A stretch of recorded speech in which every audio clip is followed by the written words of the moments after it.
الرحمن الرحیم، یہ ہے بلال ہوٹل لاریہ اڈا مانسیرا، مردان سٹینڈ کے بالکل بالمقابل یہ سیکنڈ فلور پر ہے۔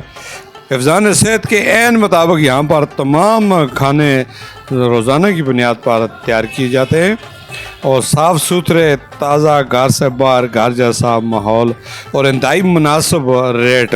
جو بھی لاریہ اڈا مانسیرا میں آتا ہے، یہ آپ سبزی کیا چیک کر لیں اور اس کے ساتھ پودینے کی چٹنی اور دیسی دہی اور یہ خشک دیسی آٹے کی روٹی، یہ سب چیزیں آپ کو گھر سے باہر گھر جیسا ماحول۔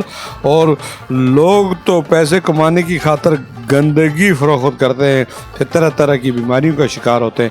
یہ جو تصویریں آپ دیکھ رہے ہیں، یہ اوریجنل صاف ستھرے برتن، یہاں بیٹھنے کے لیے صاف ستھرا ایک انہوں نے پلیٹ فارم مہیا کیا ہے۔ پیسے کم کماتے ہیں اور انسانیت کی خدمت زیادہ کرتے ہیں۔ شنکیری میں ان کا ایک اور اس نام پر ایک ہوٹل ہے، اس کی بڑی کامیابی کے بعد لاریہ اڈا مانسیرا میں بھی اس کی برانچ کھول دی گئی ہے۔ اب یہ آگے ناران کاغان اور بالاکوٹ میں بھی کھولنے کا ارادہ رکھتے ہیں۔